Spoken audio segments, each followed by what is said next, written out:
नमस्कार दोस्तों, एग्जाम साधक में मैं गिरिराज सोनी आप सभी का स्वागत करता हूं। आज हमारी जो यूनिट 9 चल रही है उसी के अंतर्गत नया टॉपिक होगा जिसके अंदर हम देखेंगे रोबोटिक्स। और रोबोटिक्स में होगा क्या क्या, कौन कौन सी टेक्निक होंगी, क्या क्या रोबोटिक्स के प्रकार होंगे, इन सारी चीज़ों का यहाँ पर हम अध्ययन करेंगे। और कुछ शब्दावलियाँ हैं उनको यहाँ पर विशेष रूप से समझने की कोशिश करेंगे। इसका कारण क्या है, इसके पीछे के 2-3 कारण हैं। क्योंकि यहां पर आपको पहला शब्द दिख रहा होगा, एक रोबोट है और दूसरा रोबोटिक्स है, कि इन दोनों में ही क्या अंतर है। पहली बात तो यही आ जाती है कि रोबोटिक किसे कहते हैं और रोबोटिक्स किसे कहते हैं। ये दो शब्द बहुत महत्वपूर्ण हो जाते हैं। और चूंकि ये बहुत अच्छा इंटरेस्टिंग सब्जेक्ट भी है और कह ले टॉपिक बहुत अच्छा है, आने वाले समय में इसकी प्रासंगिकता भी बढ़ती जा रही है। और आप सोशल मीडिया पर जुड़े होंगे तो वहाँ पर भी देखते होंगे नए नए विज्ञान एवं प्रौद्योगिकी वाला चैप्टर पढ़ते हैं तो वहाँ पर भी हम देखते हैं नए नए इनोवेशंस आ रहे हैं और बहुत सारी चीज़ें यहाँ हमें देखने को मिलती हैं। तो चलिए इसी के क्रम में आगे बढ़ते हैं और हम देखते हैं सबसे पहले इन दोनों शब्दों की अवधारणा या इनके बारे में समझते हैं। ये जो रोबोट शब्द है ये क्या है। चूंकि रोबोट एक ऐसी मशीन है जो स्वचालित और सुनियंत्रित बहुउद्देशीय मशीन होती है जिसमें हम कुछ हद तक कृत्रिम बुद्धिमत्ता का उपयोग करते हुए इस मशीन को बनाते हैं। तो इसके बारे में क्या याद रखना है कि ये सिंपल सा क्वेश्चन यदि आपसे पूछ लिया जाए कि रोबोट क्या है तो वहां पर ये आपको शब्द दे दिए जाएंगे, एक स्वचालित स्वनियंत्रित बहुउद्देशीय और कृत्रिम बुद्धिमत्ता से पूर्ण ये एक ऐसी मशीन होती है जो काम करती है। वहीं यदि आपसे रोबोटिक्स की बात की जाए तो रोबोटिक्स क्या होता है, ये जो रोबोट है उसके संबंध में अध्ययन करना, उसके विज्ञान को समझना, उसे हम कहते हैं रोबोटिक्स। इसका मतलब ये है कि जो रोबोटिक्स है इसके अंतर्गत हम रोबोट का अध्ययन करते हैं, उसके विज्ञान को समझते हैं, उसकी टेक्निक को समझते हैं। जैसे आप आज रोबोटिक्स से कोई रोबोट के संबंध में कोई डिग्री करना चाहें, कोई डिप्लोमा करना चाहें तो वो आपके रोबोटिक्स के अंतर्गत आएगा। आप जो अध्ययन करेंगे वो सब रोबोटिक्स के अंतर्गत आएगा। तो रोबोटिक्स एक सब्जेक्ट है। यदि सिंपल भाषा में कहें तो रोबोटिक्स एक सब्जेक्ट है। किसका सब्जेक्ट है? ये एक रोबोट का सब्जेक्ट है। इसमें हम रोबोट के संबंध में अध्ययन करते हैं। यहां पर इन दोनों टर्मिनोलॉजी को बहुत अच्छे से आपको समझना होगा और समझ के याद भी रखना होगा, क्योंकि समय समय पर इन शब्दों का अलग अलग तरीके से इस्तेमाल होगा। और यदि आप मेंस में भी देखें तो वहां पर भी आपको देखने को मिल सकता है। नहीं तो आपसे इंटरव्यू में भी कोई पूछ ले कि रोबोट या रोबोटिक्स में अंतर क्या है, तो ऐसा नहीं होना चाहिए कि आप उसको पढ़ के आ गए, आपने एग्जाम भी दे लिया, उसके बाद भी आपको इस शब्द का पता नहीं। तो चलिए आगे बढ़ते हैं। अब आ जाती है कि जो रोबोट शब्द है वो आया कहां से। तो रोबोट जो शब्द है वो चेक भाषा के रोबोटा से आया है, जिसका शाब्दिक जो अर्थ होता है वो होता है गुलाम या फिर बंधुआ मजदूर। इसका मतलब समझिए कि ऐसा क्यों अर्थ होता है। क्योंकि देखिए, जैसे गुलाम होता है, बंधुआ मजदूर होता है, उसे हम जो आदेश देते हैं वो उसी का पालन करता है, अपनी मर्जी से कोई काम नहीं कर सकता। उसी प्रकार से रोबोट को आप जो कमांड देंगे, जो आदेश उसे देंगे, उसी आदेश के अनुसार रोबोट काम करता है। तो इसीलिए रोबोट शब्द जो है वो पहली बार चेक भाषा से बना था और चेक भाषा के रोबोटा शब्द से मिलकर बना हुआ है।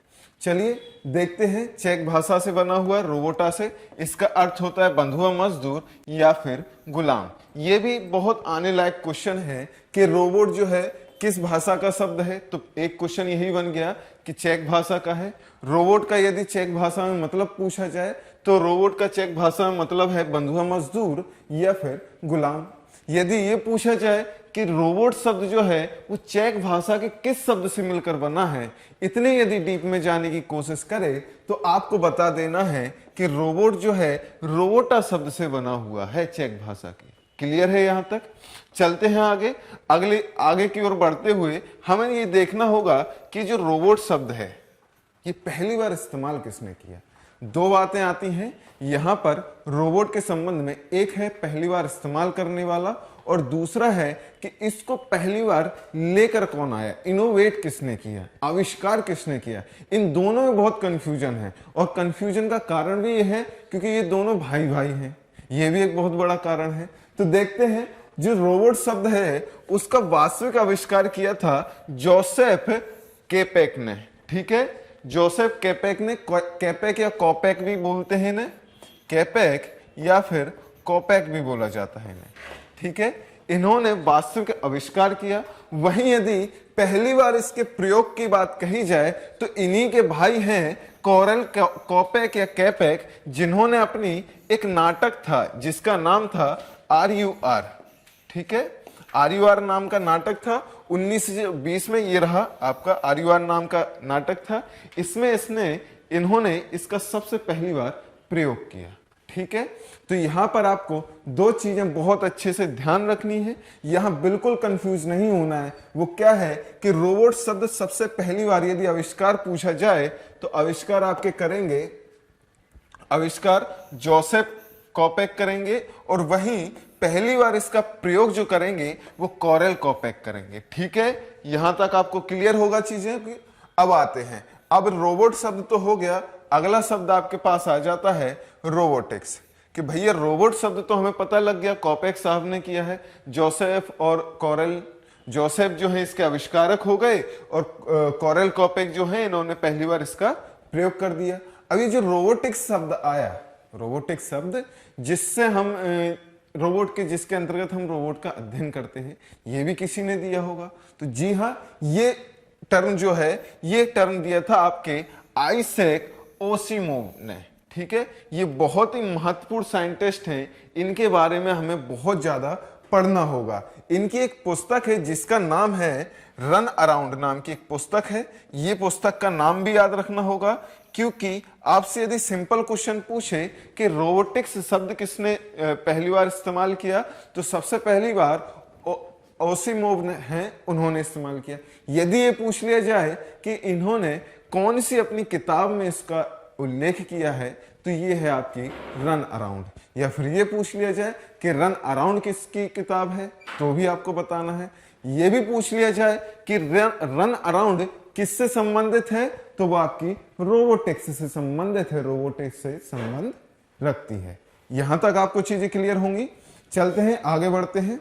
आगे बढ़ते हुए हमें फिर से वही पृष्ठभूमि पे चलना होगा। यहां तक थी रोबोट और रोबोटिक्स की कहानी।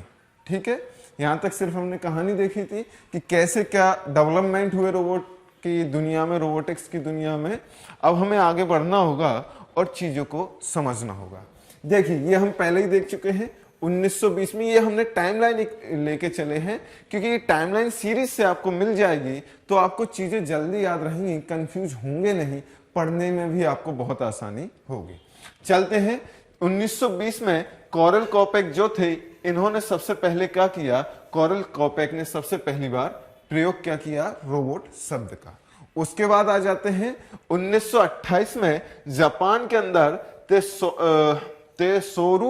तेंसोरू जो है रोबोट का निर्माण किया गया। पहली बार कहां पे किया गया, जापान में किया गया। कब किया गया, 1928 में। उसके बाद आ जाते हैं, ये हमने पढ़ लिया है पहले से ही, कि 1941 में जो आसिमोव हैं, उन्होंने रोबोटिक्स का शब्द का प्रयोग किया। कहां पर किया था, इनकी रन अराउंड नाम की एक पुस्तक थी, जिसमें इन्होंने इसका,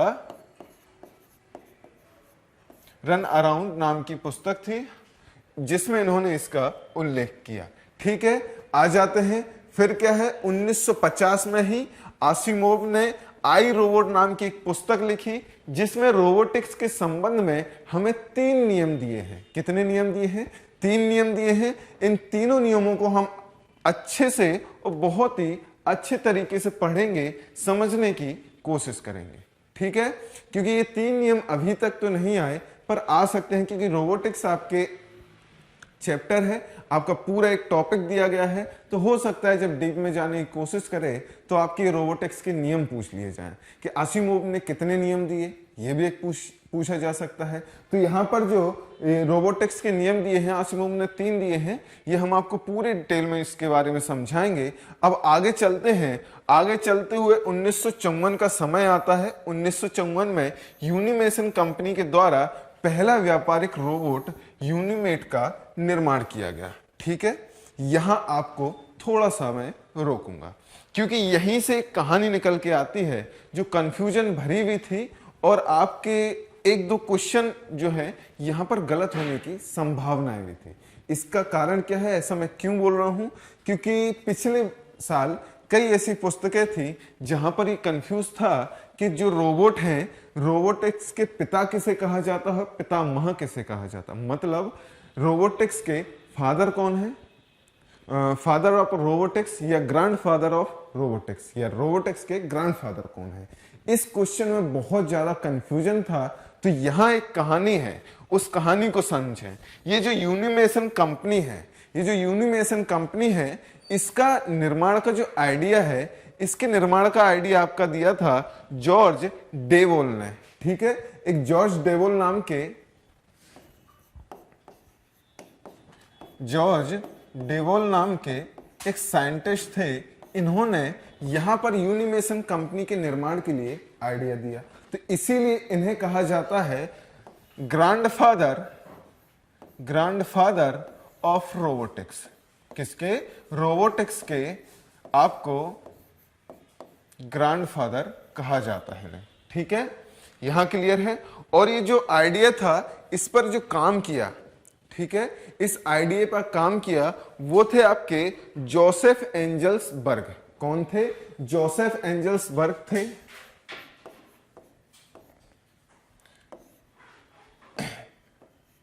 जोसेफ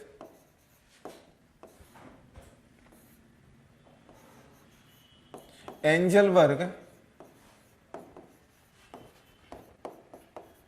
इस आइडिया पे इन्होंने काम किया और इसी कारण से इन्हें फादर ऑफ रोबोटिक्स कहा जाता है।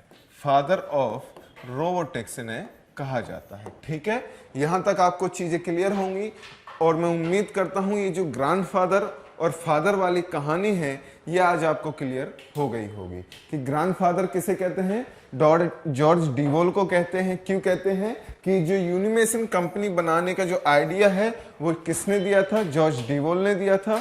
वहीं यदि बात कही जाए कि इस कंपनी को एग्जीक्यूट किया या फिर यहां पर काम करना, जो विकास जो किया है वो किसने किया था, जोसेफ एंजल्स बर्ग ने किया था। इसीलिए इन्हें क्या कहा जाता है, फादर ऑफ रोबोटिक्स।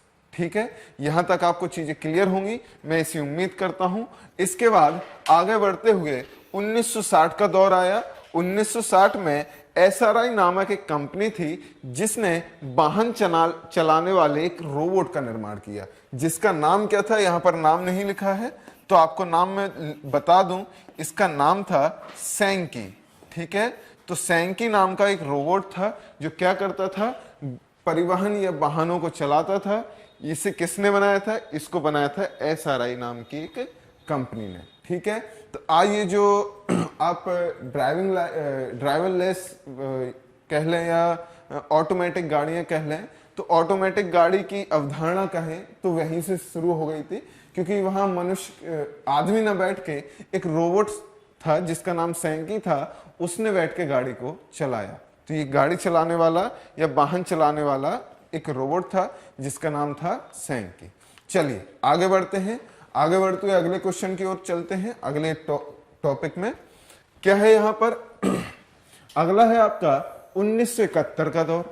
1971 के दौर में यहां पर मैं आपको एक चीज बता देना चाहता हूं कि ये पृष्ठभूमि में आपको क्यों पढ़ाता हूं, क्योंकि पृष्ठभूमि थोड़ी सी बोरिंग भी लगती है कि ये दौर चले आ रहे हैं, सन चले आते हैं और समझ में कुछ आता नहीं, आप कुछ कुछ बोलते रहते हैं। देखिए ये दौर इसलिए आपको समझाते हैं या आपको पढ़ाया जाता है कि इस दौर को आप देख लें, अभी थोड़ी सी निगाह मार लें, यहाँ पर थोड़ा सा पढ़ लें, फिर आगे जाके कुछ चीजें होंगी, डेवलपमेंट होगा।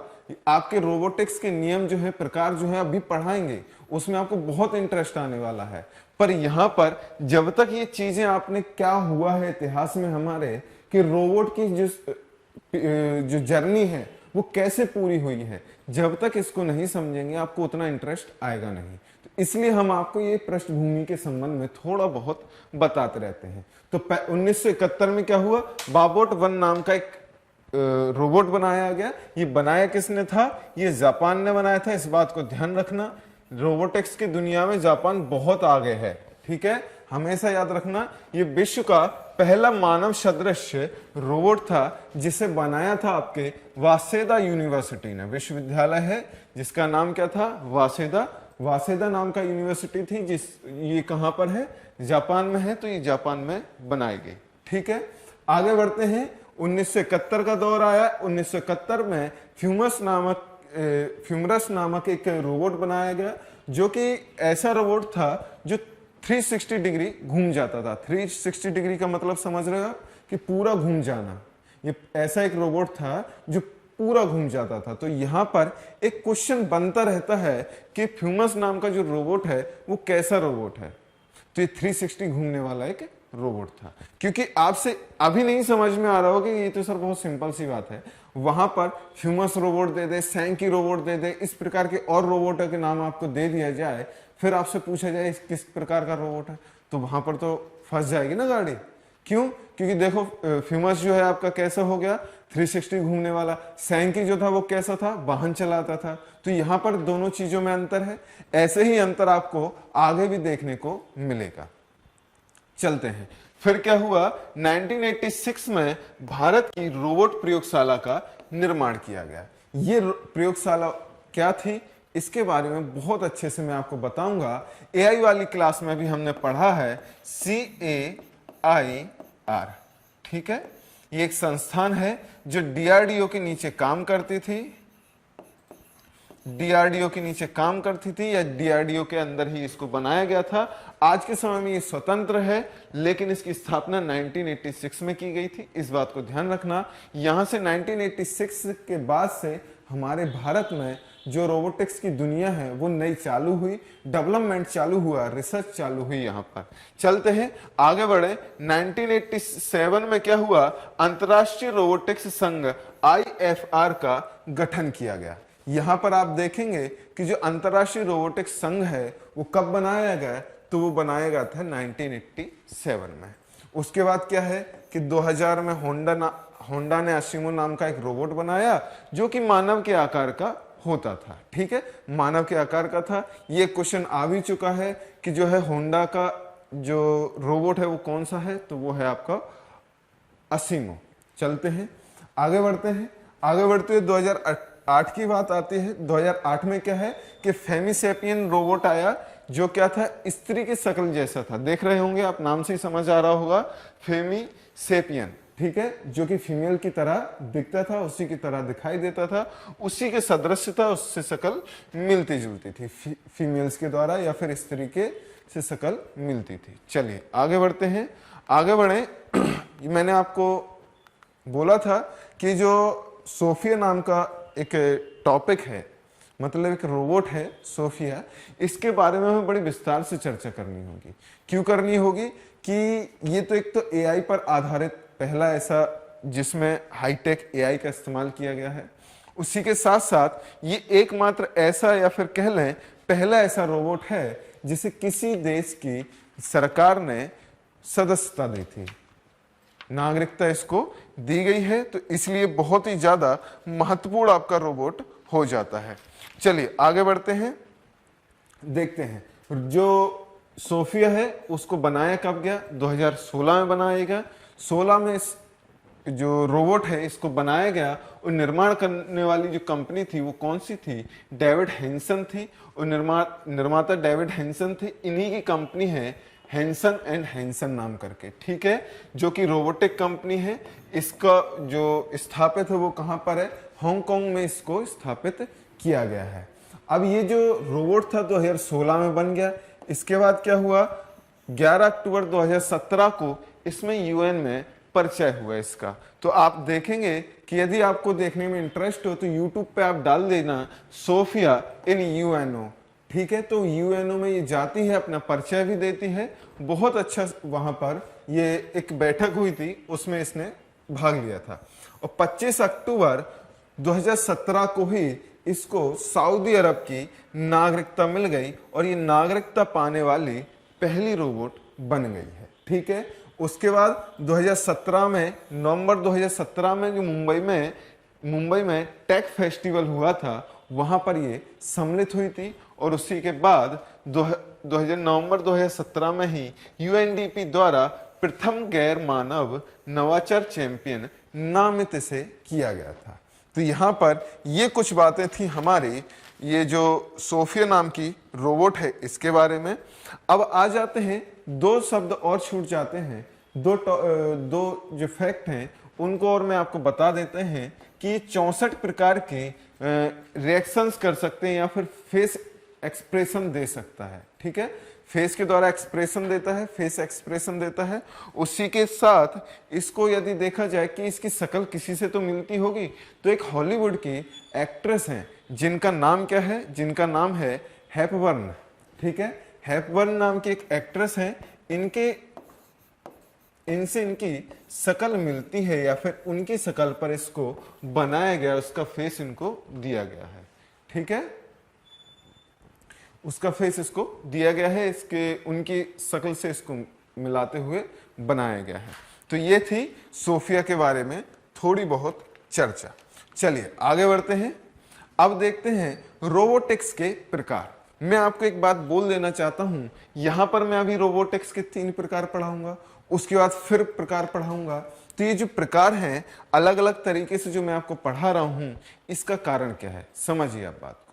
ये जो अभी मैं प्रकार पढ़ा रहा हूं ये आपको प्रोग्रामिंग के आधार पर पढ़ा रहा हूं, क्योंकि कुछ प्रोग्राम किए जाते हैं ना, जब आप कोई इलेक्ट्रॉनिक गैजेट बनाते हैं तो उसमें कुछ प्रोग्राम करके डाल देते हैं कि इसका काम क्या है, ये किस प्रकार से काम करेगी। तो उसी के आधार पर अभी हमने इसको बांटा है। कितने भागों में बांटा है? प्रोग्रामिंग के आधार पर 3 भागों में बांटा हुआ है। इसके बाद मैं फिर से इसको डिवाइड करूंगा रोबोटिक्स के प्रकार में, तो वो होगा आपका उपयोगिता के आधार पर कि किस किस तरीके से या रोबोटिक्स के काम क्या है, तकनीक में काम है, हमारे चिकित्सा में काम है, या किस किस अंतरिक्ष में काम है, कहाँ पर क्या काम है, इन सारे तरीके से इसको हम डिवाइड करेंगे।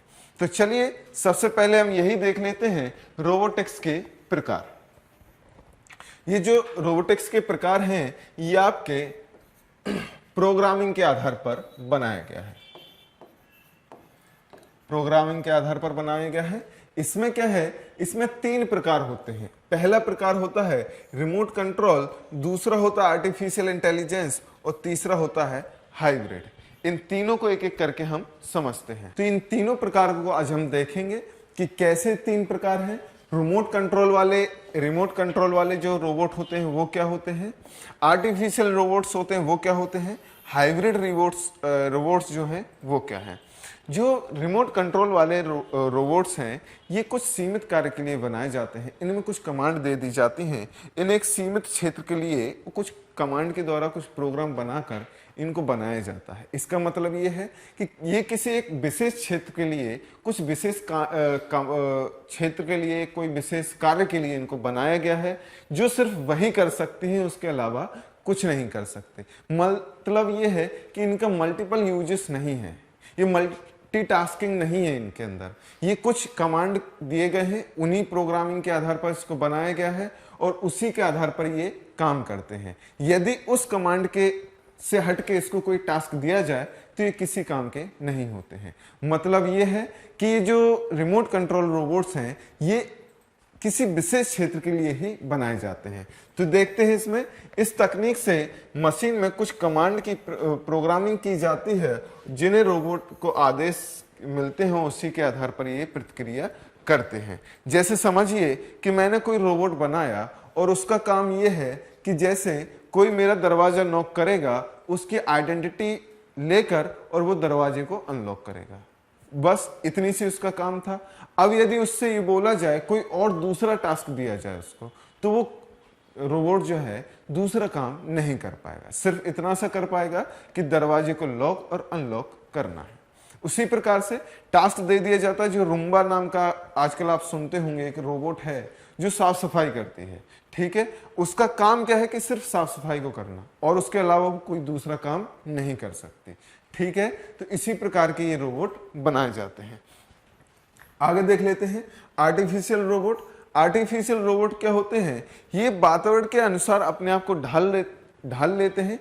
इसका मतलब ये है कि जैसे आप समझिए कि कोई रोबोट है, ठीक है, अभी वो किसी और प्रकार से काम कर रहा है, उसके सामने कोई चुनौती आ जाती है, कोई समस्या आ जाती है, कोई बड़ा टास्क आ जाता है, तो वो क्या करता है, अपनी इंटेलिजेंस के आधार पर कुछ करके और एक नया निर्णय लेके अपने टास्क को बदल के दूसरे तरीके से काम करने लग जाता है, या फिर जो समस्या आई है उसका निदान निकाल कर आगे काम कर सकता है। तो ये होते हैं आपके आर्टिफिशियल इंटेलिजेंस वाले रोबोट, जिनमें आर्टिफिशियल इंटेलिजेंस को प्रोग्राम किया जाता है। तो इसमें युक्त जो रोबोट होते हैं वो वातावरण के अनुसार अपने आप को ढाल लेते हैं और अपनी आने वाली समस्याओं तथा बाधाओं का खुद निर्णय लेने हेतु, ये गलत लिखा हुआ है, निर्णय लेते हैं और इस कार्य के लिए रोबोट में कृत्रिम बुद्धिमत्ता का प्रयोग किया जाता है। ठीक है, यहां तक आपको चीजें क्लियर होंगी। अब आता है अगला प्रकार जो है वो है हाइब्रिड। तो आज के समय में आप सुन रहे होंगे कि बहुत ये शब्द चर्चा में रहता है, हाइब्रिड हाइब्रिड हाइब्रिड। आप ऑटोमोबाइल में भी देखते होंगे कार हाइब्रिड आने लग गई है। ये ऑटोमोबाइल पीछे छोड़ देते हैं। अब आ जाते हैं, आपने बीज सुने होंगे, जब आप कृषि वाला टॉपिक पढ़ेंगे तो वहां पर आपने देखा होगा हाइब्रिड सीड्स होते हैं। ठीक है, हाइब्रिड पौधे होते हैं, हाइब्रिड जानवरों की नस्ल भी आने लग गई है आज के समय में। ये हाइब्रिड होता क्या है? हाइब्रिड होते हैं कि दो जो अलग अलग कैटेगरी की चीजें होती हैं उन्हें मिलाकर बनाया जाए। जैसे यहाँ पर जब हाइब्रिड की बात करी जा रही है तो यहाँ पर रिमोट कंट्रोल और आर्टिफिशियल इंटेलिजेंस की जो प्रोग्रामिंग है, इन दोनों को मिलाकर एक नया प्रोग्राम बनाया जाए तो उसे कहते हैं हाइब्रिड। जैसे आज के समय में कार जो हाइब्रिड आ रही है उसमें क्या है कि वो बैटरी से भी चलती है और आपकी ईंधन से भी चलती है, तो हाइब्रिड हो गया, क्योंकि ईवी का काम भी कर रही है, ईंधन वाला भी काम कर रही है। उसी प्रकार से ये रिमोट कंट्रोल वाला भी काम करते हैं। मतलब कुछ प्रोग्रामिंग की जाती है जिसमें रिमोट कंट्रोलिंग वाली होती है, कुछ प्रोग्रामिंग होती है जो आर्टिफिशियल इंटेलिजेंस के तरीके से की जाती है। मतलब ये है कि कुछ टास्क ऐसे होंगे जो रिमोट कंट्रोल जैसे काम करेंगे और कुछ टास्क ऐसे दिए जाएंगे उसे जो आर्टिफिशियल इंटेलिजेंस के आधार पर ये करेगा। तो यहां तक आपको सारी चीजें क्लियर है। चलते हैं आगे बढ़ते हैं। आगे बढ़ते हुए हम देखेंगे कि अगला क्या है। अगला है आपका बहुत ही इंटरेस्टिंग और बहुत कंफ्यूजन भरा टॉपिक, ये कहें बिंदु। ये है रोबोटिक्स के अंग। यहां पर आपको बहुत ज्यादा दिक्कत महसूस होती है, आप हमेशा गड़बड़ कर जाते हैं कि किसको क्या कहते हैं, किसका मतलब क्या होता है, और वो घुमा के क्वेश्चन पूछ लेता है कि रोबोट के सामने कोई वस्तु आई, उसको उसने पकड़ के कहीं पर रख दिया, तो कहां से उसने पकड़ा, जिस हिस्से से उसने पकड़ा है उसे क्या कहते हैं। ठीक है, इस प्रकार से क्वेश्चन हो सकता है। या फिर आपसे एक नॉर्मली पूछा जा सकता है कि रोबोट के हाथ को क्या कहते हैं, पंजों को क्या कहते हैं, बाजू को क्या कहते हैं, उसकी मसल्स को क्या कहते हैं रोबोट्स के, क्योंकि रोबोट भी तो एक इंसान की तरह ही बनाए जाते हैं, तो उनको क्या कहते हैं, उनके नाम क्या है। तो इनको आज हमें देखना होगा, चित्र के द्वारा भी समझ लेंगे, जिससे क्या होगा आपको लंबे समय तक याद भी रहेगा और कंफ्यूजन नहीं रहेगा। पहला आ जाता है एंड इफेक्टर। एंड इफेक्टर क्या होता है? ये रोबोट के हाथ होते हैं। मतलब ये कि जिससे रोबोट किसी चीज को पकड़ता है, जैसे मतलब समझिए ये पेन जो है मैंने पकड़ रखी है, तो ये पेन मैंने अपने हाथ से पकड़ रखी है, तो ये हमारा एंड इफेक्टर है। तो ये वाला जो हिस्सा आपका है इसको कहते हैं एंड इफेक्टर, जिससे कोई भी वस्तु को ये पकड़ता है। उसके बाद आ जाता है मैनिपुलेटर। मैनिपुलेटर क्या होता है? ये जो रोबोट है उसकी बाजू को कहते हैं। किसको कहते हैं? बाजू को कहते हैं। मतलब ये वाला जो हिस्सा है इसे मैनिपुलेटर कहा जाता है। ठीक है, और उसके बाद आ जाता है अगला है ऑस्कुलेशन, एक्चुएटर्स, जो भी आप कह सकें उसको कह सकते हैं। जिसे गति प्रेरक कहा जाता है। ये क्या होती है? जो रोबोट की मांसपेशियां होती हैं, जैसे हमारी मांसपेशियां होती हैं, मसल्स जिसे कहते हैं, वैसे ही इसकी होती है रोबोटिक्स की, जिसे एक्चुएटर्स कहा जाता है। चलिए आगे बढ़ते हैं। आगे की तरफ चलते हुए अब हमने यहाँ पर रोबोटिक्स के अंग तो देख लिए, अब हमें रोबोटिक्स के घटक देखने होंगे। घटक क्या होते हैं कि जैसे आप समझिए, घटक को समझेंगे कि घटक क्या होते हैं। जैसे आप समझें कि मेरा जो शरीर है, किस किस से मिलकर बना है, ये जो मैंने दैनिक क्रिया कर रहा हूँ ये कैसे कर रहा हूँ, ये जितनी भी कार्यविधि है हमारी ये किसी न किसी रूप से नियंत्रित या संचालित तो हो रही होगी। कहीं से ऊर्जा आ रही होगी, कहीं से मैं चीज़ों को सेंस करता हूँ, कहीं से मैं अपने आप को नियंत्रित करता हूँ, ये सारी चीज़ें चलती होंगी।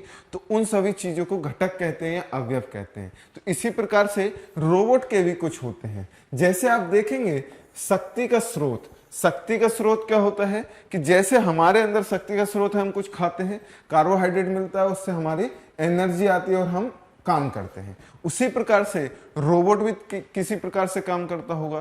तो रोबोट के अंदर भी शक्ति के लिए बैटरियों के ऊपर ये निर्धारित होता है, ये निर्भर होता है, क्योंकि ये बैटरी इनमें लगी होती है। देखा भी होगा आपने, कुछ रोबोट्स मूवीज में देखा होगा कि वो अपने आप को चार्ज करते हैं। जैसे हम खाना खाते हैं, वो एक टेबल पे लेट के अपने आप को प्लग लगा के चार्ज करते हैं, तो वो बैटरी के आधार पर किया जाता है। ज़्यादातर लेड एसिड बैटरी हैं या फिर कहें लिथियम आयन बैटरी हैं, जो आज के समय में इस्तेमाल होती हैं आपके मोबाइल फोन्स में, या ईवी जो इलेक्ट्रॉनिक व्हीकल्स होते हैं उनमें भी लिथियम आयन बैटरी का इस्तेमाल किया जाता है, उनका भी इस्तेमाल किया जाता है। उसी के साथ साथ अन्य स्रोतों में यदि देखें तो क्या है, सौर ऊर्जा है, हाइड्रोलिक ऊर्जा है, न्यूमेट्रिक ऊर्जा है और कार्बनिक अवशिष्ट ऊर्जा है। इसका मतलब यह है कि ऊर्जा के अन्य जो स्रोत होते हैं बस उनकी बात कही गई है और कुछ नहीं की गई है। बस सिंपल सी बात यह है, आपको ये समझना होगा कि रोबोट को जो शक्ति मिलती है या एनर्जी मिलती है वो कहाँ से मिलती है, उसको बैटरीज के द्वारा मिलती है। ठीक है, आगे चलते हैं। ये हमने पहले देख ही लिया था। प्रवर्तक क्या होता है, इसमें रोबोट की मांसपेशियों को कहते हैं। ये यहाँ पर इसलिए और लिखा है दोबारा से मैंने, क्योंकि इसमें एक छोटी सी चीज है जो आपके पेपर में यदि आ गई तो आप शायद हड़बड़ा जाएंगे कि मैंने नहीं पढ़ा है।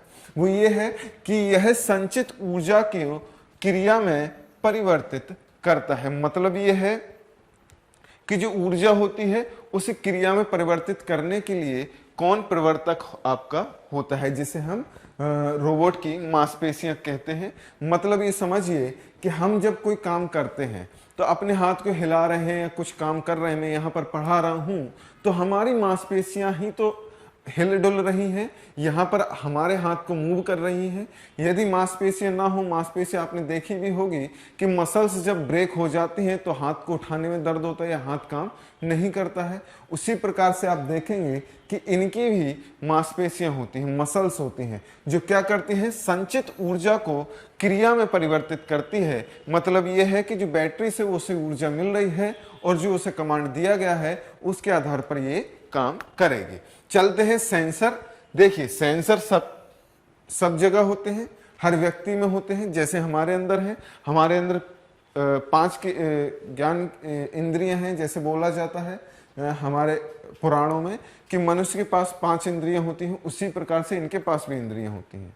इंद्रिय का क्या मतलब है, जैसे मैं आपको देख पा रहा हूं, आप मुझे देख पा रहे हैं, तो कैसे देख पा रहे हैं, आंखों से। उसी प्रकार से इनके भी कोई सेंस करने के लिए आंखें होंगी, तो उनके होते हैं कैमरे। इसी प्रकार से हमें सर्दी लग रही है, गर्मी लग रही है, हम सेंस कैसे करते हैं, त्वचा से करते हैं। तो इसी प्रकार से इनके ऊपर भी कुछ ऐसे सेंसर लगाए जाते हैं, ये जो बाहर के वातावरण को भी महसूस कर सकते हैं कि बाहर का वातावरण गर्म है या ठंडा है। ये सारी चीजों को यहाँ पर लगाया जाता है। इसे क्या कहते हैं, सेंसर कहते हैं। इसमें रोबोट अपने आसपास के वातावरण और आंतरिक भागों से सूचना का ग्रहण करते हैं। ठीक है, ये जो आसपास का वातावरण होता है उससे अपने अंदर सूचना को ग्रहण करते हैं। किसके द्वारा, सेंसर के द्वारा। आ जाते हैं गतिशीलता पर। समझे बात को, यहां पर यह भी एक रोबोट का एक महत्वपूर्ण अवयव है। क्यों है, एक घटक है, एक भाग है, कहें तो अंग भी कह सकते हैं इसे। क्यों है, क्योंकि देखिए मुझे गति कैसे मिल रही है, मैं पैरों से चल रहा हूं तो मैं चल पा रहा हूं, वहीं मैं बाइक से आऊं तो पहियों से मुझे गति मिलेगी, उसी के द्वारा मैं चलूंगा। इसी प्रकार से रोबोट के अंदर भी गतिशीलता के लिए कई गति प्रेरक होते हैं जो उसे गति देते हैं, जिसके आधार पर वो चलते हैं। जैसे देखिए एक स्थान से दूसरे स्थान पर जाने के लिए कुछ सहायक चीजें होती हैं, जैसे होते हैं पहिए, पंख, पैर और बॉल। कई प्रकार के होते हैं रोबोट। आप कई रोबोट को देखेंगे कि वो उसमें कुछ नहीं दिखता, ना पैर दिखते हैं ना पहिए दिखते हैं, उनके नीचे एक बॉल लगी रहती है, वो उस बॉल के ऊपर खिसकते रहते हैं, उसी से चलते रहते हैं। कुछ रोबोट्स में पैर होते हैं, कुछ रोबोट होते हैं जो उड़ने वाले रोबोट होते हैं, जैसे कि आपने कई मूवीज में देखा होगा उड़ने वाले रोबोट होते हैं, उनमें पंख होते हैं गति के लिए, पहिए होते हैं कई रोबोट में। कई रोबोट ऐसे होते हैं जो पहियों के द्वारा चलते हैं, अपनी जर्नी को तय करते हैं, एक स्थान से दूसरे स्थान पर जाते हैं। चलिए अब आते हैं अगले घटक की तरफ। अगला घटक क्या होगा कि कंट्रोलर, मतलब नियंत्रक। जैसे मेरा कंट्रोलर क्या है, मेरा दिमाग मुझे कंट्रोल करता है सारी चीजों को, कि मुझे क्या करना है क्या नहीं करना है, अच्छा बुरा क्या कुछ करना चाहिए। चूंकि हमारे अंदर चेतना है, वहीं इनके कंट्रोलर जो होता है, नियंत्रक जो होता है, उसके अंदर एआई को डाल देते हैं, तो ये भी अच्छा बुरा समझने लग जाते हैं। लेकिन हम यदि बात करें कि जैसे मेरी तरफ कोई चीज आपने फेंकी है, तो मैं ऑटोमेटिक अपने हाथ को ऐसे कर लेता हूं। क्यों कर लेता हूं? क्योंकि ये सारी चीजें दिमाग के द्वारा नियंत्रित हो रही हैं। हाथ अपने आप हो नहीं सकता, दिमाग ने बोला इसको ऐसे करो अपने बचाव में, तो मैंने किया। क्यों किया? क्योंकि ये नियंत्रित हो रही हैं सारी चीजें। उसी प्रकार से ये जो रोबोट है, इसमें एक कंट्रोलर होता है, ठीक है। जैसे हमारे अंदर होता है मस्तिष्क, उसी प्रकार से रोबोट के अंदर भी एक कंट्रोलर होता है, जिसे रोबोट का मस्तिष्क कहते हैं, ठीक है। तो यहां ये क्वेश्चन बन सकता है आपसे, वो क्या बन सकता है कि रोबोट का मस्तिष्क किसे कहा जाता है। ये बहुत ही आसान सा और बनने लायक क्वेश्चन हो जाता है कि रोबोट का मस्तिष्क किसे कहा जाता है। तो रोबोट का मस्तिष्क कहा जाता है कंट्रोलर को, ठीक है। ये क्या करती है, एक डिजिटल कंप्यूटर रोबोट की तरह होता है, जो क्या करता है, कंप्यूटर की रोबोट की भांति काम करता है। मतलब ये समझ लीजिए कि जैसे हमारा दिमाग है कंप्यूटर की तरह है, और ये करता क्या है कि हमारे शरीर को चलाने का काम करता है। उसी प्रकार से ये जो रोबोट होते हैं, इनमें भी एक डिजिटल कंप्यूटर की तरह ये जो नियंत्रक होते हैं, कंट्रोलर होते हैं, वो पाए जाते हैं। वो करते क्या है कि इन रोबोट्स को नियंत्रित करते हैं, ठीक है। यहां पर आ जाते हैं, यह सेंसर से प्राप्त सूचनाओं के आधार पर रोबोट के अन्य भागों को कार्य करने के लिए निर्देशित भी करते हैं। मतलब ये कि जैसे रोबोट ने कोई खतरा देखा और खतरे के खिलाफ उसे कुछ रिएक्शन करना था, तो सेंसर ने उसको सेंस किया, और नियंत्रक जो था, कंट्रोलर था, उसने सेंसर के द्वारा जो उसे इनपुट मिले, जो कुछ भी उसने देखा, उसी के आधार पर उसने अपना आउटपुट उससे दे दिया, कमांड दे दी है कि रोबोट अब आपको ये करना है, ठीक है। चलिए आगे बढ़ते हैं। आगे दो चीजें और हैं, एक है पर्यावरण संपर्क और नेविगेशन। इसमें क्या होता है, ये पर्यावरण के अनुकूल स्वयं को बना लेते हैं और उसी के आधार पर ये संचालित होने लग जाते हैं। आगे बढ़ते हैं, रोबोट प्रोग्रामिंग। रोबोट प्रोग्रामिंग समझिए आप, जैसा थोड़ी देर पहले मैंने आपसे बात की थी कि रोबोट को हमने 3 आधारों पर बांटा था। एक था रिमोट कंट्रोल, दूसरा था आर्टिफिशियल इंटेलिजेंस वाला, और तीसरा कौन सा था, आपका हाइब्रिड वाला। इसी प्रकार से इसमें क्या होता है रोबोटिक प्रोग्रामिंग में कि सॉफ्टवेयर कोडेड कमांड या निर्देश द्वारा एक सेट होता है, कमांड की एक सेट बनाई जाती है, कमांडिंग की जाती है, जो कोडिंग बोलते हैं, जैसे आपने पढ़ा भी होगा। एआई वाली क्लास में भी मैंने आपको बताया था कि पाइथन जैसी भाषाएं हैं, आपकी जावा है, इन सारी चीज़ों से कोडिंग की जाती है, सॉफ्टवेयर बनाए जाते हैं। उसी प्रकार से इसमें किए जाते हैं। इसमें क्या किया जाता है, रोबोट के अंदर प्रोग्रामिंग की जाती है और ये उसी के आधार पर अपने आप की प्रतिक्रिया देते हैं। उसके बाद आर्टिफिशियल इंटेलिजेंस वही है कि परिस्थिति के अनुसार ये जो रोबोट होते हैं वो अपने निर्णयों को ले सकें। आगे चलें, मैंने आपको बोला था कि रोबोटिक्स के नियम में आपको समझाऊंगा, पढ़ाऊंगा। पहला आ जाता है, क्या है, रोबोटिक्स के नियम। ये जो हेडिंग है, यदि आप चाहें तो इसको लिख भी सकते हैं, आपको ये पीडीएफ भी जल्दी ही प्राप्त हो जाएगी। आ जाते हैं, क्या था, हमने पहले भी पढ़ा था 1950 में आसिमोव जो थे, इन्होंने आई रोबोट नाम की एक पुस्तक लिखी थी जिसमें अपने नियम दिए थे, और वो नियम कितने दिए थे, 3 नियम दिए थे, ठीक है। इस समय 4 नियम आ चुके हैं अभी, लेकिन यदि आप कई किताबों में पढ़ेंगे, बहुत सारे पब्लिकेशन में पढ़ेंगे, देखिए क्वेश्चन गलत कहां से होता है। पहली बात क्या होती है कि जहां यदि ऑथेंटिक बात नहीं लिखी है, वहां से आपकी क्वेश्चन गलत होने की संभावनाएं बढ़ जाती हैं। इसलिए हम यहाँ क्लास में जो भी बात करेंगे, एक तथ्यों के साथ करेंगे, ऑथेंटिक बात करेंगे। ऐसा नहीं है कि मुझे पता था कि रोबोटिक्स के 4 नियम होते हैं, लेकिन यदि आपसे ये पूछ लिया जाए कि असिमोव की जो किताब है आई रोबोट, जो कि हम पढ़ेंगे पढ़ते रहेंगे क्योंकि रोबोटिक्स में हमें पढ़ना है इसे, तो उसमें यदि ये पूछ ले कि असिमोव ने अपनी आई रोबोट नाम की किताब थी, उसमें रोबोटिक्स के संबंध में कितने नियम दिए, तो आपको पता है, आपने पढ़े हैं कि 4 नियम हो गए हैं, तो आप टिक लगा देंगे 4। लेकिन यहां पर इन्होंने कितने दिए हैं? 3 नियम दिए हैं। तो आपको यहां पर ये बात ध्यान रखनी होगी कि इन्होंने आई रोबोट नाम की किताब थी, उसमें रोबोटिक्स के संबंध में 3 नियम दिए। पहला नियम क्या कहता है? अब यहां पर नियम भी समझ लेते हैं। पहला नियम कहता है रोबोट द्वारा मनुष्य को नुकसान नहीं पहुंचाया जाएगा। मतलब ये है कि नियम ये कहता है कि रोबोट जो है मनुष्यों को किसी भी प्रकार से किसी भी परिस्थिति में, वो चौथा वाला आ जाता है, लेकिन यहां पर जो लिखा है वो ये है कि रोबोट जो है मानव को नुकसान नहीं पहुंचाएगा। ये है पहला नियम। दूसरा नियम कहता है कि रोबोट द्वारा मनुष्य की आज्ञा का पालन किया जाएगा, लेकिन पहले नियम का उल्लंघन नहीं किया जाएगा। ये एक बहुत महत्वपूर्ण नियम है और इसको याद रखना, क्योंकि आपको सिर्फ 2 बातें याद रहेंगी। क्या रहेगी? कि पहला कहता है कि मनुष्य को, ये जो मानव है, उसे हानि नहीं पहुंचाएगा। दूसरा कहता है कि आज्ञा का पालन करेगा, लेकिन यहां पहले नियम का उल्लंघन ना करते हुए। इसका मतलब ये है कि जैसे मेरे पास एक रोबोट है, मैंने उसे आदेश दिया कि जाओ इनको मार दो, तो इसमें क्या हो रहा है कि पहले वाले नियम का जो है वो उल्लंघन हो रहा है, तो ये ऐसा नहीं करेगा। मतलब ये है कि मानव को नुकसान नहीं पहुंचाएगा। दूसरे नियम का पालन करेगा कि यदि मैं बोलूं कि इनके लिए खाना लेकर आओ तो वो लेकर आएगा, यदि मैं बोलूं कि इनको मार डालो तो वो नहीं मारेगा। क्यों नहीं मारेगा? क्योंकि पहला नियम यही कहता है कि मनुष्य को ये हानि नहीं पहुंचाएगा। फिर तीसरा नियम क्या कहता है? तीसरा नियम कहता है रोबोट अपने अस्तित्व की रक्षा स्वयं करेगा, लेकिन पहले और दूसरे नियम का उल्लंघन किसी भी परिस्थिति में नहीं करेगा। इसका मतलब क्या है कि अपने अस्तित्व के लिए ऐसा भी नहीं होना चाहिए कि वो किसी मनुष्य को हानि पहुंचा दे।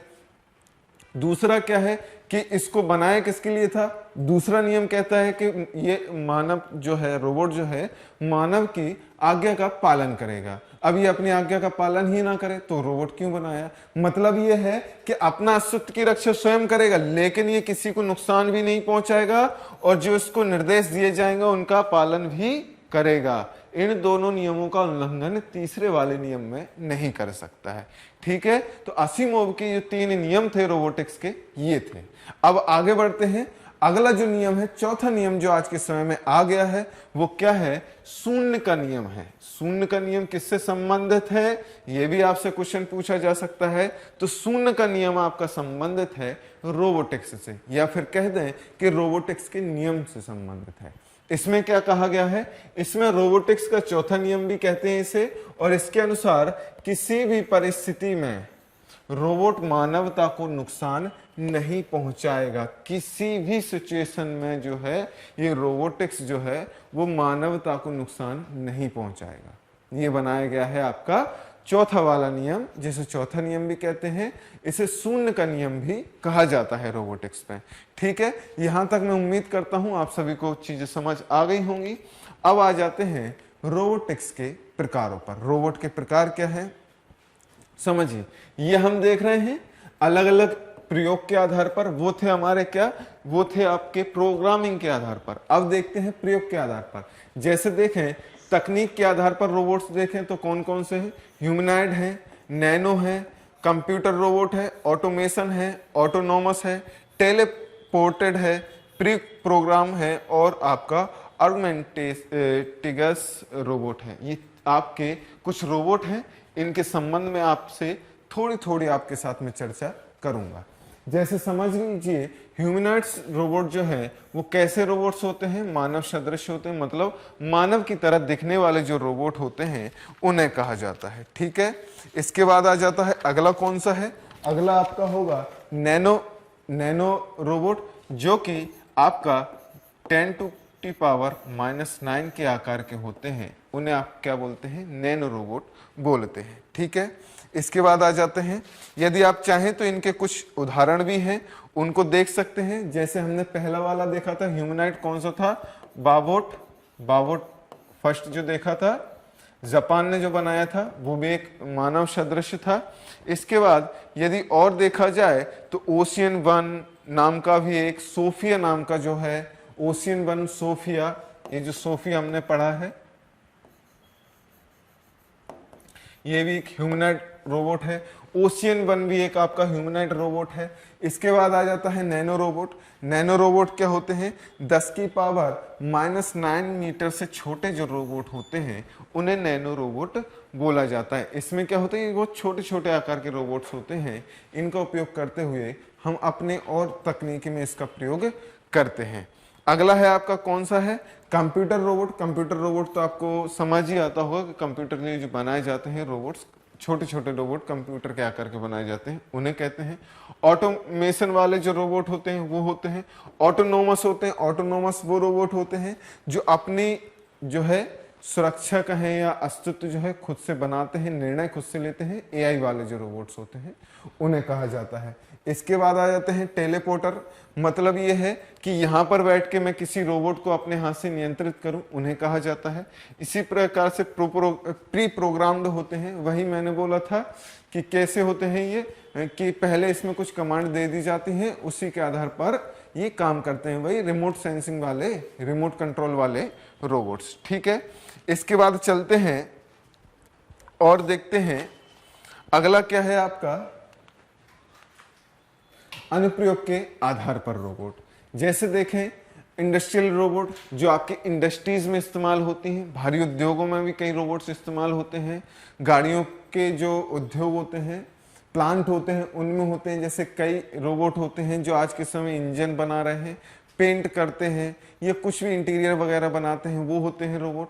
जैसे आपके इलेक्ट्रिक, ये जो कैमरा मेरे सामने है, ये कैमरा कुछ हद तक मनुष्य ने बनाया, उसके बाद कुछ कुछ चीजें रोबोट्स ने बनाई, तो ये किस में आएंगे, आपके इंडस्ट्रियल रोबोट में आएंगे। जैसा यूनिमेशन कंपनी ने यूनिनाइट जो रोबोट था उसको बनाया था, वो भी कैसा था, एक इंडस्ट्रियल रोबोट था।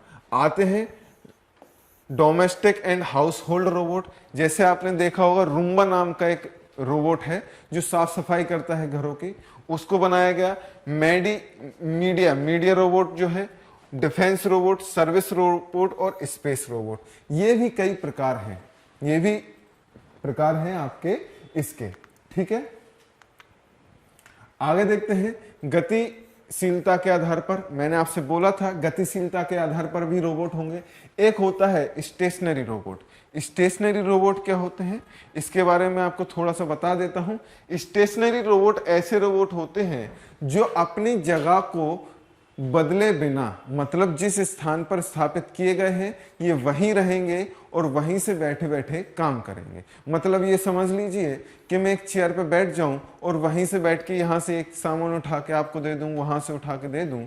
मतलब ये है कि स्थिर रहते हैं ये, और स्थिर रहते ही अपने काम को पूरा करते हैं। उसके बाद आ जाते हैं व्हील्ड रोबोट। मतलब जिनमें पहिए लगे होते हैं, जैसे सिंगल व्हील होता है, सोलो व्हील होता है, ओमनी वाला होता है। ओमनी व्हील जो होता है उसमें कई सारे पहिए लगे होते हैं, व्हील्स लगे होते हैं। ठीक है, उसके बाद आ जाता है लेग्ड वाले, मतलब जिनके अंदर पैर लगे होते हैं जिस रोबोट में, उनको कहते हैं स्विमिंग रोबोट। स्विमिंग रोबोट क्या होते हैं, ये तैरने वाले रोबोट होते हैं। कई रोबोट बनाए गए हैं जो कि आपके समुद्र में काम करते हैं। मतलब कई रोबोट्स के नाम आपको देखने को भी मिलेंगे कि जिसमें क्या होता है, उनको समुद्र में छोड़ दिया जाता है, महासागरों में। उनका काम होता है रिसर्च करना या फिर खोई हुई चीजों को ढूंढना, ये सारी चीजें ये करते हैं। उसके बाद आ जाते हैं फ्लाइंग बी नाम का एक रोबोट है, जो फ्लाइंग रोबोट है, फ्लाइंग बी जिसे कहा जाता है। ये उड़ने वाले रोबोट होते हैं, मतलब मक्खी की तरह होते हैं, मधुमक्खी की तरह होते हैं। ये उड़ते हैं और अपना काम करते हैं, निगरानी के लिए इनको प्रयोग किया जाता है। आगे बढ़ते हैं, ये थी पूरी रोबोटिक्स की अब तक की बातें। ठीक है, ये वर्ल्ड वाइड लेवल पे हो गई। अब आते हैं भारत में, कि भारत में रोबोट के संबंध में क्या क्या डेवलपमेंट हुए, या कौन कौन सी संस्थाएं हैं जो रोबोटिक्स के संबंध में काम करती हैं। देखते हैं भारत में रोबोटिक्स संस्थान कौन कौन सी हैं। पहले आपकी डीआरडीओ है। डीआरडीओ जो आप पढ़ते भी होंगे, डीआरडीओ में क्या क्या होता है ये भी आप देखते होंगे।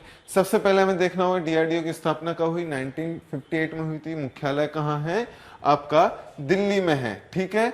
और इसका काम क्या है, इसका काम है जो डिफेंस के लिए ये रिसर्च एंड डेवलपमेंट करती है, ठीक है। अब डिफेंस के लिए हमने पढ़ा भी था कि अनुप्रयोगों में इसको क्या था, डिफेंस में भी प्रयोग कर सकते हैं। रोबोटिक्स को आपको मेडिकल में और कर सकते हैं प्रयोग। आपने सुना होगा रोबोटिक सर्जरी होती है।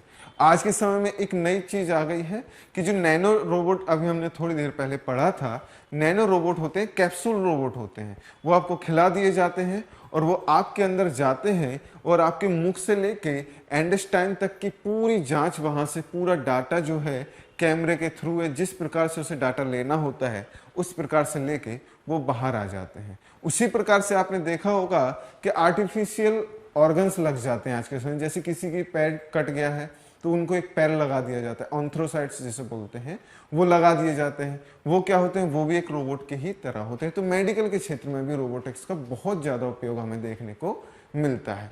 चलिए देखते हैं, डीआरडीओ है। डीआरडीओ की यदि हम देखें उपलब्धियां तो क्या है, एक औरा नाम की संस्थान बनाई है, ठीक है।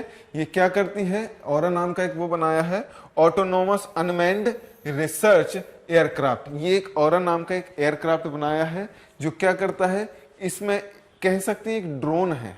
क्या है, एक ड्रोन है, क्योंकि ये आपको ऐसे याद नहीं होगा। ये एक प्रकार का ड्रोन है। मतलब ये है कि अनमैन्ड है, मतलब इसमें आदमी बैठ के नहीं जाता है। ये ऐसे ही बिना आदमी बैठे आपको उड़ा के, बिना आदमी के या उड़ता है। और जो कार्य इसे दिए जाते हैं, जैसे कई प्रकार के हैं, दक्ष है, दक्ष सीरीज के हैं बहुत सारे रोबोट्स जो आपको देखने को अभी मिलेंगे। दक्ष है, नेत्रा है, दक्ष मिनी है, दक्ष एस्कॉट है, आपका औरा है, यूएक्सओ है, यूएक्सओआर है। ये रोबोट्स हैं। इनके काम क्या है, ये देखिए, ये जाते हैं, बिना ड्रोन टाइप के हैं। जैसे नेत्रा है, इसका काम क्या है कि दुश्मन के ऊपर निगाहों को रखना। दक्ष जो है ये क्या करता है, दुश्मन के ऊपर निगाह तो रखता है, उसी के साथ साथ यदि कहीं बॉम्ब लगा हुआ है तो उसे डिस्फ्यूज करता है। ये दुश्मन के क्षेत्र में जाके बॉम्ब लगा के आ जाता है। तो इसलिए इसका नाम दक्ष रखा गया है कि ये बहुत दक्ष आदमी है, बहुत दक्ष है, कि इसमें बहुत सारी कैपेबिलिटीज हैं। ये जाएगा, कहीं बॉम्ब लगा है तो उसे डिस्फ्यूज कर देगा, काट देगा, तार काट देगा। नहीं तो दुश्मन के क्षेत्र में जाके बॉम्ब रख के आ जाएगा, भाग आएगा। अब ये अनमैन्ड है, पकड़ भी जाएगा तो क्या है, पकड़ गया। रोबोट ही तो था, कोई व्यक्ति तो था नहीं। तो ये सारी चीजें यहाँ पर आपको देखने को मिलेंगी। तो मेनली यहाँ से जो क्वेश्चन आपके बनते हैं वो ये बनते हैं कि डीआरडीओ ने कौन कौन से रोबोट्स बनाए हैं। तो डीआरडीओ के कौन कौन से रोबोट्स हैं, नेत्रा है, दक्ष है, दक्ष मिनी है, दक्ष एस्कॉट है, और आपका औरा है, यूएक्सओ है, और यूएक्सओआर, ये आपके डीआरडीओ के द्वारा बनाए गए। तो ये सारे रोबोट्स को आपको नाम याद रखने हैं क्योंकि ये डीआरडीओ ने बनाए हैं। और ये क्वेश्चन इसी प्रकार से पूछा जाएगा कि इनमें से ऐसा कौन सा रोबोट है जो डीआरडीओ ने बनाया है या डीआरडीओ ने नहीं बनाया है। तो ये क्वेश्चन आपसे पूछे जा सकते हैं। तो आपको ये नाम याद रखने हैं रोबोट्स के, कौन कौन से, नेत्रा, दक्ष, दक्ष मिनी, दक्ष एस्कॉट और आपका औरा है, यूएक्सओ है, यूएक्सओआर। ये जो रोबोट्स हैं ये किसने बनाए हैं, आपके डीआरडीओ ने बनाए हैं। चलिए आगे बढ़ते हैं। आपको मैंने बोला था CAIR, ये एक संस्थान है, इसको CAIRO भी बोला जाता है। इसका फुल फॉर्म क्या है, centre for artificial intelligence and robotics. इसको आप, ये जो संस्थान है बहुत ही ज्यादा महत्वपूर्ण है क्योंकि आप इसे रोबोटिक्स में भी पढ़ेंगे, AI में भी पढ़ेंगे। क्योंकि भारत के अंदर यदि AI के संबंध में बात कही जाए तो यही संस्थान काम करती है, यदि रोबोटिक्स के संबंध में कही जाए तो ये संस्थान काम करती है, ठीक है। अगर इसकी हिंदी वाला देखना है नाम तो क्या है, कृत्रिम बुद्धिमत्ता तथा रोबोटिक्स केंद्र, ये आपका नाम रहा। और इसकी स्थापना कब की गई थी, 1986 में की गई थी।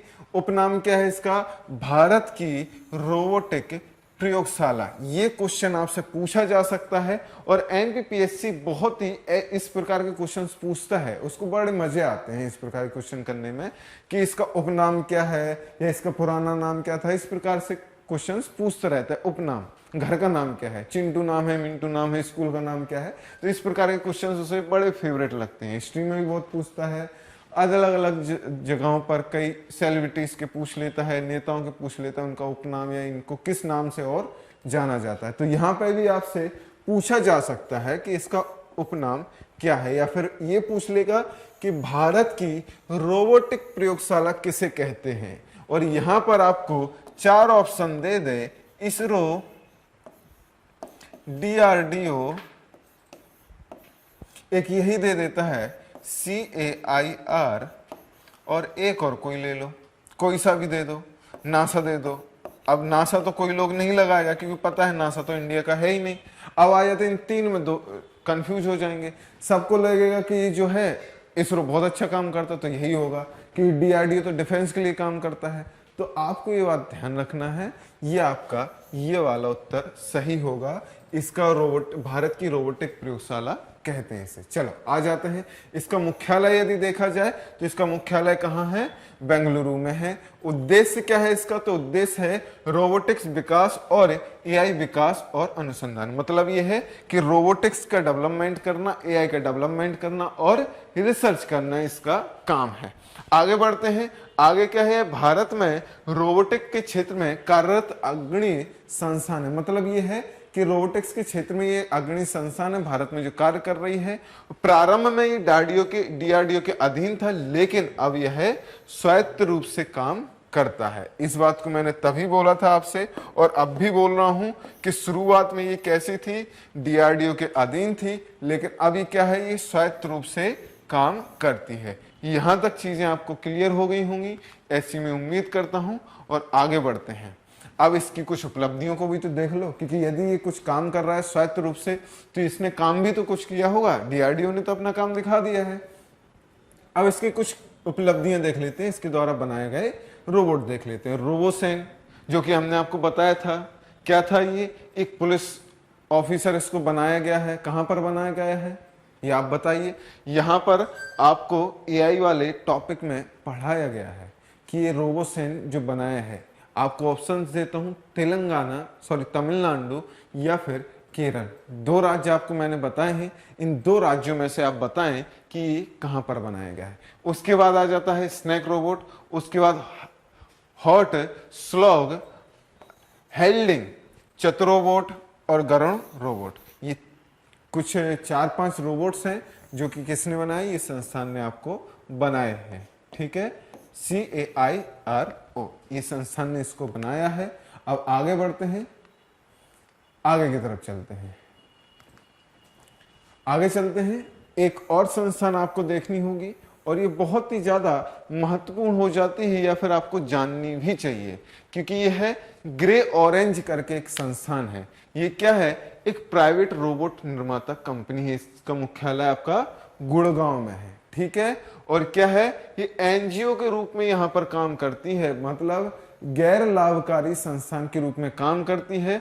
तो ग्रे ऑरेंज क्या है, इसको आप वायरस वगैरह मत लगा के आ जाना, क्योंकि वायरस के नाम ऐसे ही होते हैं, ग्रे ऑरेंज, मंकी बॉक्स, इस प्रकार के कुछ नाम होते हैं। और आप सोचें ग्रे ऑरेंज है, कुछ अलग सा नाम लग रहा है, तो वायरस लगा दें। ग्रे ऑरेंज जो है एक प्राइवेट रोबोट निर्माता कंपनी है, जिसका मुख्यालय कहां पर है, इसका मुख्यालय आपका गुड़गांव में है। और ये कंपनी कैसी है, एनजीओ के रूप में काम करती है। ठीक है, यहां पर आपको ये बात समझ में आई।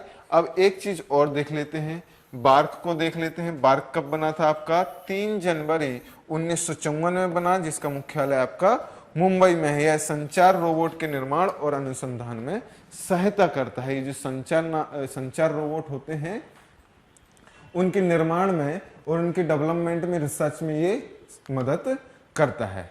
चले आगे बढ़ते हैं। एक और संस्थान है जिसके बारे में मुझे लगता है आप सभी को जानना चाहिए, वो क्या है, शस्त्र नाम का एक संस्थान है। इसके बारे में भी आपको जानना बहुत ज्यादा जरूरी है। चलिए, क्या है, यह कोच्चि में अवस्थित एक प्राइवेट रोबोटिक्स कंपनी है। ठीक है, इसने क्या बनाया है, शस्त्र रोबोट का विकास किया है। इसका नाम क्या है, selective complex assembly robot art इसका नाम है। और ये कहां पर है, कोच्चि में अवस्थित है और ये प्राइवेट रोबोटिक कंपनी है। यहाँ तक कि आपकी सारी बातें हो चुकी हैं। चलिए आज की क्लास में यहीं समाप्त करता हूँ। मिलते हैं आप सभी के साथ अगली क्लास में। आज के लिए बहुत बहुत धन्यवाद। आपका दिन शुभ हो। Thank you.